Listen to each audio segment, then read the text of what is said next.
They gave her an old sewing machine to mock the elderly, but when she started sewing, Mrs. Eleanor Jenkins felt her heart tighten as she held the rusty 1950s sewing machine she had just received as a retirement gift.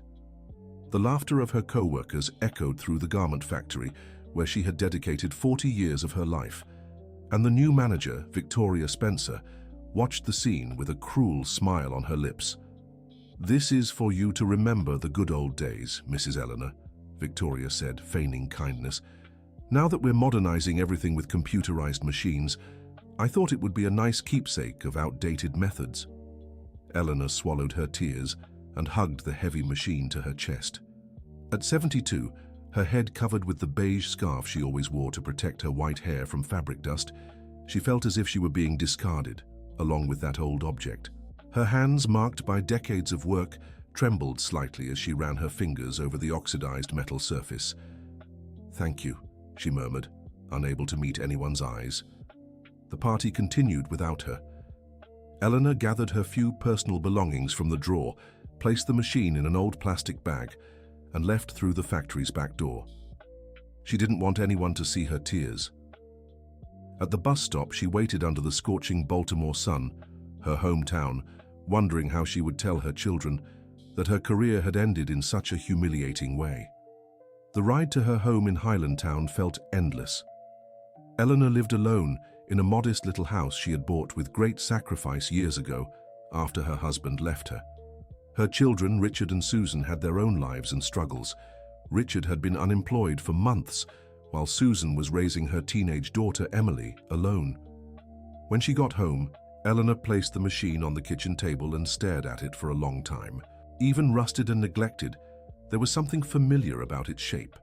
Her hands began exploring the details, recognizing the model her grandmother had used decades ago. "You're not so different from Grandma Margaret's machine," she whispered to herself. That night, Eleanor barely slept. She tossed and turned, thinking about the humiliation she had endured and Victoria's words about outdated methods. Was she really no longer good for anything? Did her 40 years of skills mean nothing in the modern world? The next morning early, she decided to clean the machine. She started slowly, patiently removing the rust, polishing each piece with care.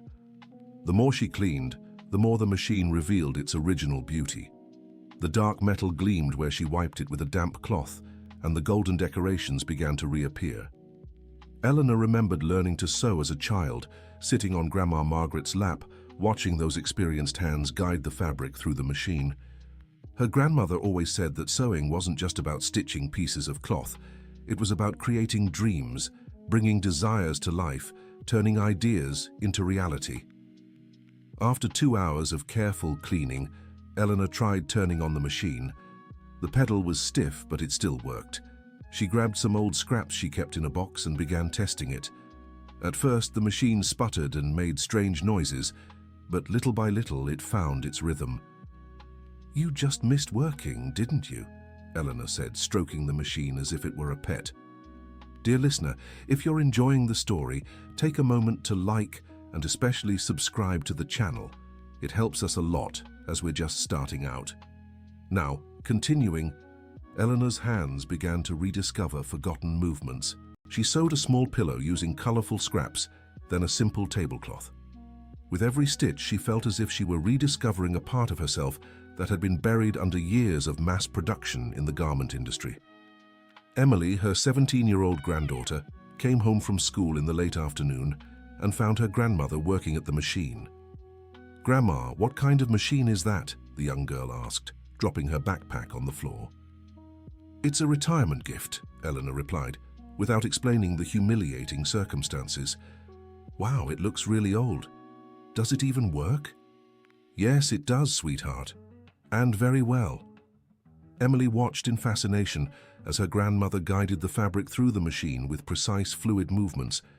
There was something hypnotic about that steady rhythm, the metallic sound echoing through the small house. "Grandma, can I film you sewing? It's for a school project about traditional professions." Eleanor hesitated for a moment. She didn't like being in photos or videos. She always thought she looked too old, too tired. But Emily insisted so much that she finally agreed. Just don't zoom in too close, okay? The grandmother asked, adjusting the scarf on her head. Emily grabbed her phone and started recording. Eleanor, shy at first, soon got lost in her work and forgot about the camera. Her hands danced over the fabric with a natural grace, creating perfect stitches even on the old machine. The video captured not just the technique but the passion shining in the elderly woman's eyes. "There, Grandma, it turned out beautiful," Emily said, showing her the result. "You're not going to post this online, are you?" Eleanor asked, worried. "Oh, Grandma, just a little bit. My friends are going to love it." That same night, without telling her grandmother, Emily posted the video on her social media with the caption, "My 72-year-old grandma proving experience is priceless. Look at this perfection sewing on this antique machine." The video slowly circulated among Emily's friends, then was shared by others who were impressed by Eleanor's skill. Within 2 weeks, it had thousands of views and hundreds of admiring comments. Eleanor only found out when she started getting text messages from unknown numbers asking about her sewing services. At first, she was frightened, thinking someone was trying to scam her. "Emily, come here," she called her granddaughter, showing her the phone. "What is this?" The young girl lowered her eyes and confessed she had posted the video. "I'm sorry, Grandma, but look how many people loved it. Everyone's praising your work." Eleanor was torn between pride and nervousness. On one hand, it was comforting to know her skills were still valued. On the other, she didn't feel ready for so much attention. "I don't know, sweetheart. I'm just a retired seamstress. What kind of work could I even do for these people?" "Grandma, you're amazing. You can do anything." The requests started coming more frequently. People wanted custom clothes, special repairs, one-of-a-kind pieces. Eleanor turned most of them down, saying it was just a hobby. But something bothered her about refusing so much work. It felt like she was wasting a gift. One afternoon, while experimenting with different stitches on the machine, Eleanor had an idea.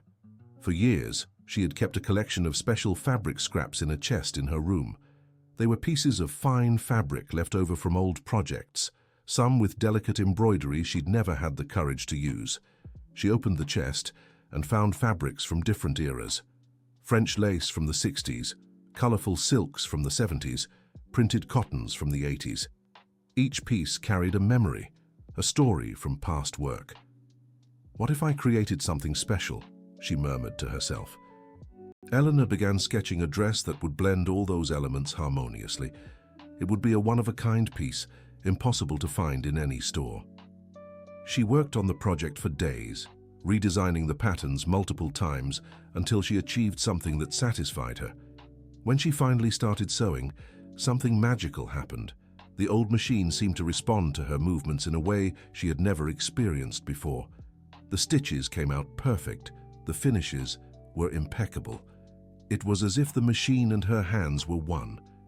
Richard, her 45-year-old son, showed up at home in the middle of the afternoon looking for jobs in the newspaper classifieds. He had been depressed for months, unable to find work in his field as an accountant. "Mom, what are you doing?" he asked, seeing his mother hunched over the machine. "I'm creating a special dress," Eleanor replied, without lifting her eyes from her work. "Mom, you're already retired. Why don't you rest?" "Because I don't feel retired, my son. I feel alive when I'm sewing." Richard watched his mother working and noticed something different about her. There was an energy, a light in her eyes that he hadn't seen in years. Eleanor looked younger, more vibrant. "Where did this machine come from?" Eleanor told him about the retirement gift, leaving out the humiliating details. Richard was furious about how his mother had been treated, but she asked him not to interfere. "Let it go, my son. What matters is that I have it now." The dress took shape day by day. Eleanor worked from early morning until late at night, stopping only to eat and rest a little. Her hands, accustomed to hard labor, kept up with the pace, but she felt a pain in her back from bending over the machine for so long. Susan, her 40-year-old daughter, came to visit on a Sunday and grew worried seeing her mother so dedicated to the work. "Mom, you're overdoing it. You need to take care of your health." "I'm fine, Susan. I feel better than I have in years. But why all this effort? It's just a dress." Eleanor stopped sewing and looked at her daughter seriously. "It's not just a dress, my dear. It's proof that I'm still capable, that my 40 years of experience means something. Susan realized there was something deeper behind this dedication. Her mother had been hurt in some way and was trying to prove her worth through her work. At the factory where Eleanor used to work, Victoria Spencer started having trouble with the new computerized machines. They kept breaking down, technicians charged a fortune for maintenance, and production was falling behind. On top of that, many customers complained about the quality, saying the clothes didn't have the same finish as before. A longtime employee remarked that ever since Mrs. Eleanor left, nothing had been working right. She knew every detail of production. She could adjust the machines, solve problems, guide the other workers, said Jack, who had worked there for 15 years. Victoria didn't want to admit it, but secretly, she started to worry. She had underestimated Eleanor's importance to the factory's operations. Dear listener, if you're enjoying the story, take a moment to like and especially subscribe to the channel. It helps us a lot as we're just starting out. Now, continuing. A week later, Victoria discovered videos of Eleanor sewing circulating online. She grew irritated seeing the praise and positive attention the elderly woman was receiving. "That old woman is just trying to get attention," she muttered to herself. Victoria decided to take action. She called some acquaintances and spread rumors that Eleanor was senile, that it was dangerous to hire her services, that the elderly woman might have mental issues due to her age. The rumors reached Richard through a friend who knew someone at the factory. He was furious and wanted to confront Victoria, but Eleanor stopped him. "Let her talk, my son. People who know me know who I am. But Mom, this could hurt you." "It won't hurt me. My work speaks for itself." However, the rumors began to take effect. Some of the orders Eleanor had received were cancelled. People who had once shown interest now avoided her. The family grew worried and tried to convince her to stop sewing and sell the machine. "Mum, why don't you sell that machine and use the money to travel to rest?" Susan suggested. "Not a chance," Eleanor replied firmly. "This machine is not for sale." Emily supported her grandmother, but also felt guilty for posting the video that caused all the trouble. "Sorry, Grandma.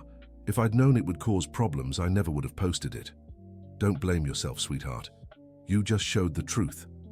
Eleanor kept working on the special dress, now with even more determination. Every stitch was sewn with anger at the injustice, with the desire to prove she was being underestimated. The dress grew more elaborate, with details she'd never attempted before. One afternoon, as she sewed, Eleanor got an unexpected call. It was Michael Wilson, a famous designer from New York who had seen Emily's video through a friend. "Mrs. Eleanor, my name is Michael Wilson. I'm a designer, and I'd love to see your work in person." Eleanor was suspicious. After the rumors being spread, she didn't trust strangers anymore.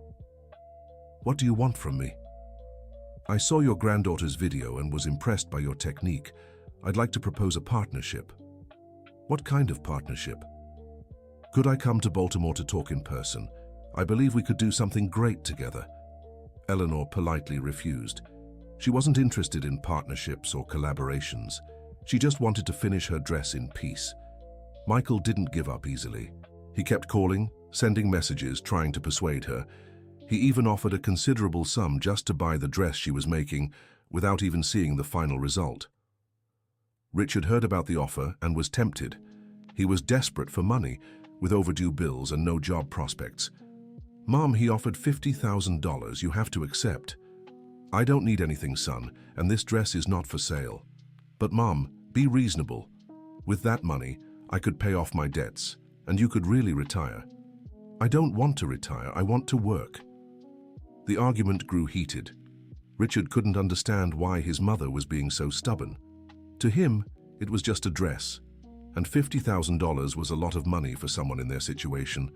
Susan tried to intervene, but Eleanor remained unmoved. The dress was more than just a piece of work.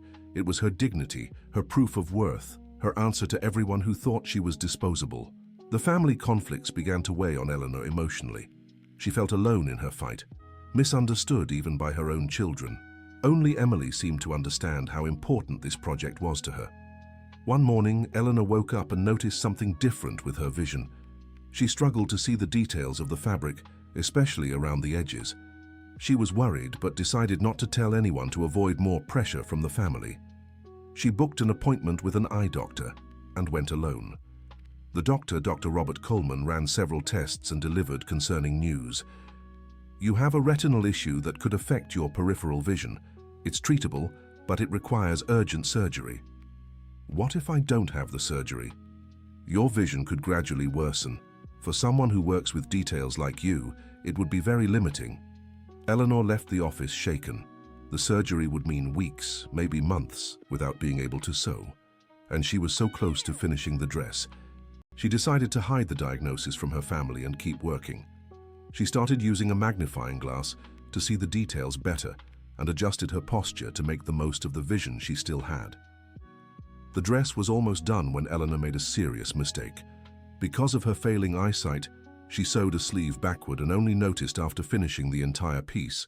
She'd have to undo everything and start over. That night, Eleanor cried for the first time since starting the project. She was tired, her back hurt, worried about her vision, and now she had to redo a significant part of the work. Emily came home late from school and found her grandmother crying over the dress. "Grandma, what happened?" Eleanor told her about the mistake and her vision problem. Her granddaughter was shocked. "Grandma, you need to have the surgery, and you have to tell Mom and Dad." "I can't stop now, Emily. I'm almost done." "Then I'll help. Teach me how." From that night on, Emily worked alongside her grandmother. Eleanor guided her while the young girl sewed the parts that required more visual precision. It was slow work, but it was working.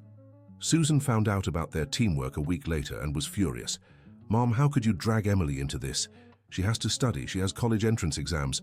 "I'm not interfering with her studies," Eleanor defended herself. "Yes, you are. She's exhausted at school. She can't focus in class." "Mom, leave Grandma alone," Emily interrupted. "I'm helping because I want to. You're a minor and don't know what's best for you." The family argument reached its peak when Susan threatened to forbid Emily from visiting her grandmother if she didn't stop the dress project. "You're all being unfair to me," Eleanor said, her voice trembling. "I just want to finish my work." "What work, Mom? For what? For whom? No one ordered this dress." "It's for me, to prove I'm still capable." At that moment, Eleanor revealed the whole story of the humiliation she'd suffered at the workshop, the rumors being spread, her need to prove her worth through her work. The family was shocked to learn the truth. Richard wanted to go to the workshop and confront Victoria, but again Eleanor stopped him. "Violence won't solve anything, son. I'll handle this my way." Susan felt guilty for not noticing her mother's suffering and began supporting her with the project. Together, the three women in the family worked day and night to finish the dress. Michael Wilson didn't give up on trying to buy Eleanor's work. He showed up in Baltimore unannounced and went to her house to negotiate in person. "Mrs. Eleanor, I came all the way from New York just to meet you," he said, ringing the doorbell on a Thursday afternoon. Eleanor greeted the designer politely, but stood her ground. "Nice to meet you, Mr. Michael, but as I said on the phone, my work isn't for sale." "You don't even know how much I'm willing to pay. I can offer $100,000. Richard, who was present during the conversation, nearly fell out of his chair when he heard the amount. It was more money than he'd make in 2 years of work. "Mom, you should consider this offer," he whispered in her ear. "Mr. Michael, I appreciate the interest, but my decision is final." The designer insisted, talking about his plans to create a traditional clothing line. Promised full credit to Eleanor, even offered her a permanent job contract. "Thank you, but I'm not interested. I don't need to work for anyone. I have my own machine and can do as I please." Michael left disappointed but impressed by the elderly woman's determination. "I had never met anyone who would turn down such a lucrative offer purely out of personal conviction." At the clothing factory, Victoria began facing serious problems. An entire batch of garments came out defective due to incorrect adjustments in the computerized machines. Clients were canceling orders and demanding refunds. The company owner, Mr. Arthur Fleming, called Victoria in for a serious talk. "Victoria, what's going on here? Ever since you took over as manager, we've had nothing but trouble." "It's technical issues, Mr. Arthur. The new machines are still in the adjustment phase." But Mrs. Eleanor worked with much older equipment, and we never had these problems. Mrs. Eleanor was from a different time. We needed to modernize. Modernizing is good, but it can't compromise quality. Do you know where I can find her? Victoria grew nervous at the thought of Eleanor returning to the company, even as a consultant. That would be humiliating for her. I don't know, Mr. Arthur. She retired and must be resting. But Arthur had already made up his mind to look for Eleanor. He got her address from other employees and went to her house one afternoon. Eleanor was surprised to see her former boss at her door. Mr. Arthur, how did you find out where I live? Mrs. Eleanor, I need to talk to you. May I come in? She welcomed him into her simple living room, where the sewing machine took pride of place on the kitchen table. Mrs. Eleanor, I want to apologize for how you were treated at your retirement party. I wasn't there, but I heard it was inappropriate. Thank you, Mr. Arthur. I'd like to propose that you come back as a consultant. We're having a lot of trouble and need your expertise. Eleanor glanced at her old sewing machine, then back at Arthur. I'm not interested in coming back, Mr. Arthur. I have my own projects now. But you were always so dedicated to the company. 40 years of work deserve recognition. I already got the recognition I deserved at my retirement party. Arthur sensed there was more behind her refusal. He insisted, offering an excellent salary and special conditions, but Eleanor stood firm. I'm sorry, Mr. Arthur. My decision is final. Dear listener, if you're enjoying the story, don't forget to like and especially subscribe to the channel. It helps us a lot as we're just starting out. Now, continuing, after Arthur left, Eleanor returned to her sewing machine with renewed determination. The dress was almost finished. Only the final touches remained.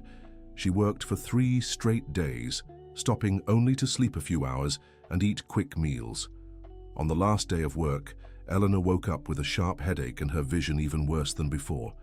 She knew she couldn't delay the surgery any longer, but she wanted to finish the dress first.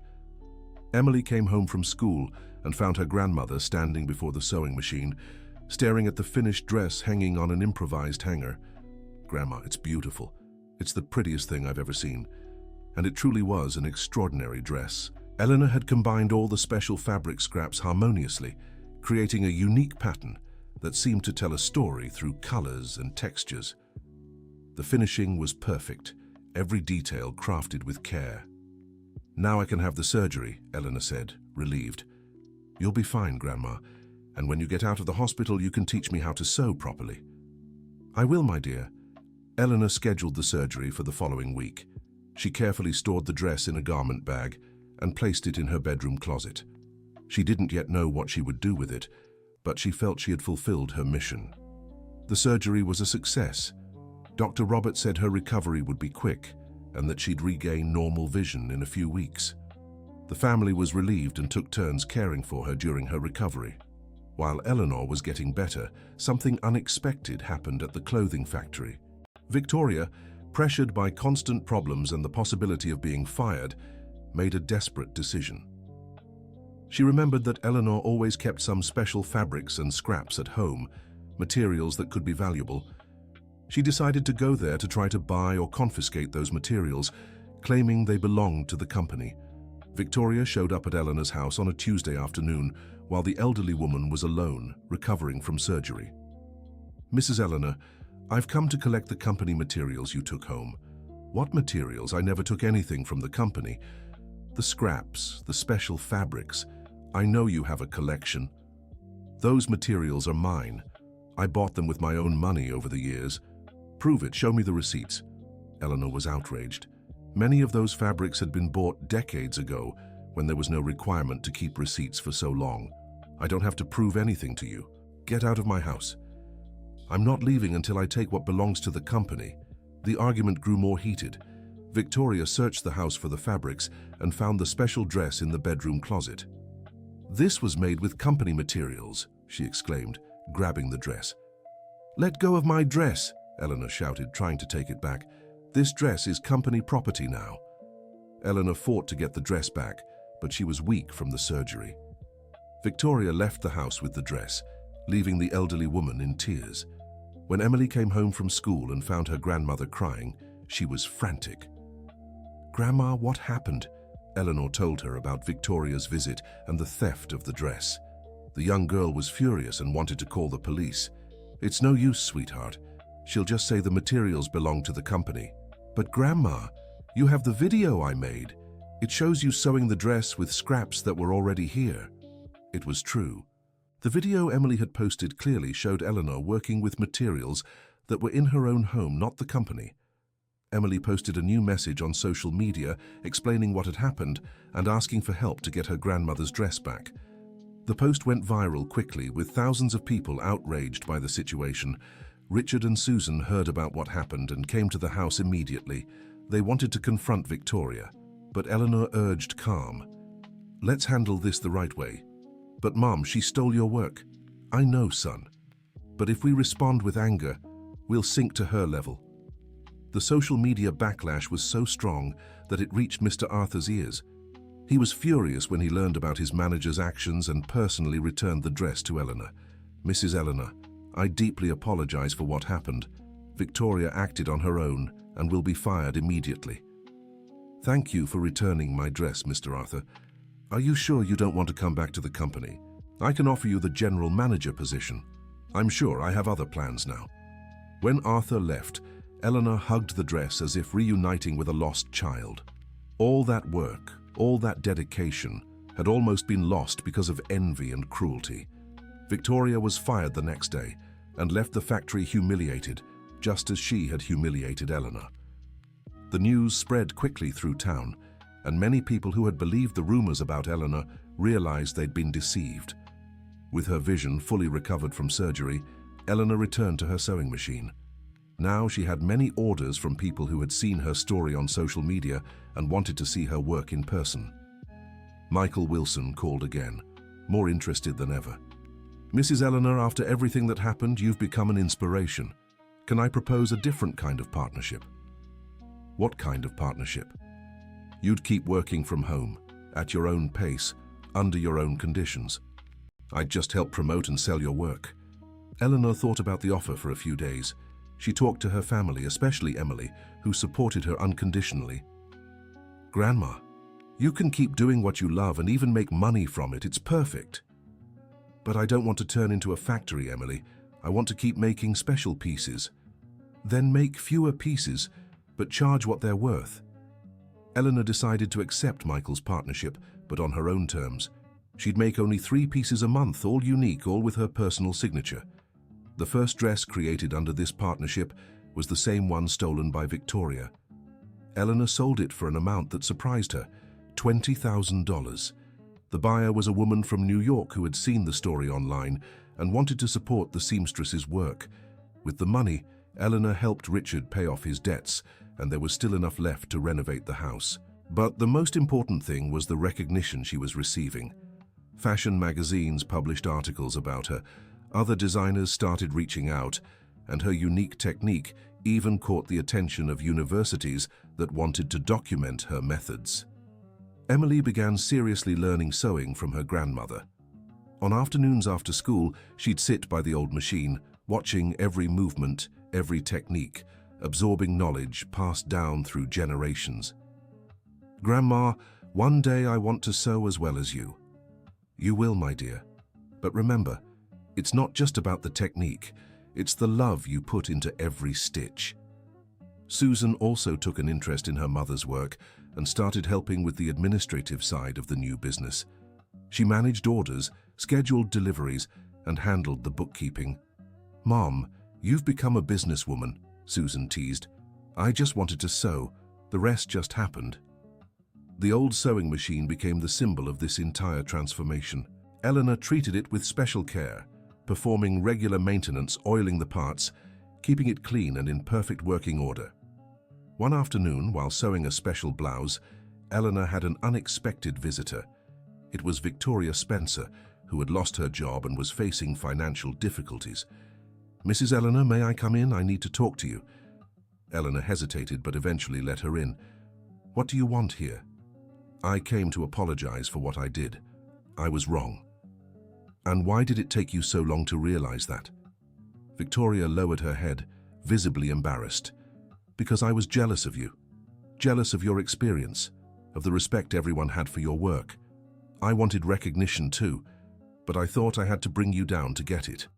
Eleanor stopped sewing and looked at Victoria carefully. "You didn't have to tear me down to grow. There was room for both of us. I know that now. But it's too late. It's never too late to start over." Eleanor, showing a generosity that even surprised herself, offered to help Victoria. "If you want, I can teach you some old techniques. There's plenty of work for those who know how to sew properly." Victoria was moved by the offer. She never expected such kindness from someone she'd treated so poorly. "You'd do that for me? After everything?" "I'm doing it for myself, to prove I'm better than you thought." Victoria started visiting Eleanor's house twice a week to learn traditional sewing techniques. It was a slow and humble process, but she was determined to change. Eleanor Jenkins's story continued to spread across the country.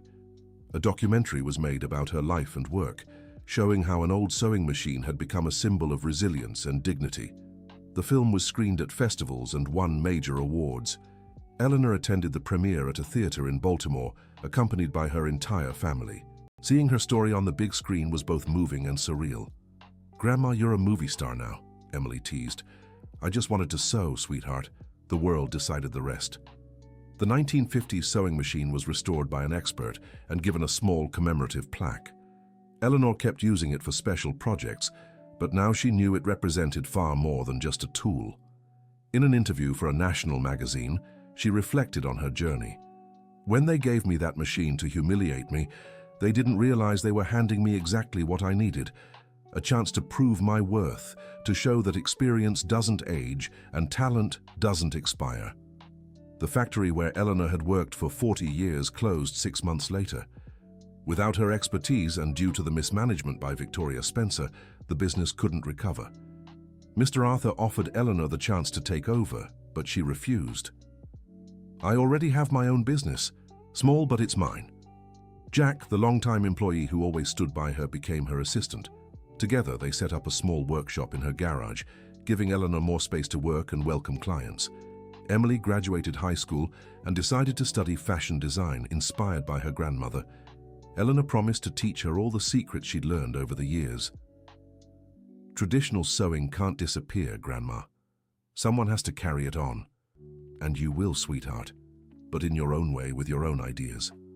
Michael Wilson remained Eleanor's collaborator, always respecting her pace and conditions. Together, they created a special clothing line, blending traditional techniques with contemporary design. Susan left her job to fully dedicate herself to her mother's business, discovering a talent for management and enjoying working with family. "Mum, you taught us it's never too late to start over." Richard found a new job and paid off all his debts with his mother's help. He learned to value her work more and defended her whenever someone underestimated her because of her age. The old sewing machine was never again seen as an object of mockery. It became a symbol of resilience, dignity, and proof that true talent outlasts any technology. At 73, Eleanor was more active and celebrated than ever. She received orders from across the country, gave interviews to international magazines, and her pieces became sought after by collectors. "Sometimes I think this is all a dream," she confessed to Emily one afternoon. "It's not a dream, Grandma. It's what you always deserved." The small house in Highlandtown turned into a pilgrimage site for those interested in traditional sewing. Eleanor welcomed visitors from around the world who wanted to learn her techniques and hear her story. Victoria Spencer completed her sewing lessons with Eleanor and found work at a small local factory. She never tried to humiliate anyone again, and often shared how an elderly woman, who had every reason to hate her, saved her through generosity. The documentary about Eleanor was nominated for an Oscar in the Best Documentary Short category. Though it didn't win, the nomination brought even more international recognition to her work. In an interview after the nomination, Eleanor said, "I never imagined that an old sewing machine would take me so far. But it taught me that no matter how old you are, there's always time to show your worth." Eleanor's story inspired other elderly people not to give up on their dreams and talents. She began receiving letters from all over the world from people who felt discarded by society and found courage in her story. "I get letters from people in their 80s and 90s saying they went back to doing what they love because of my story. That's worth more than any money. Emily learned quickly, and by 19, she was sewing pieces that even impressed her grandmother. Together, they created a special collection for the fashion design graduation show.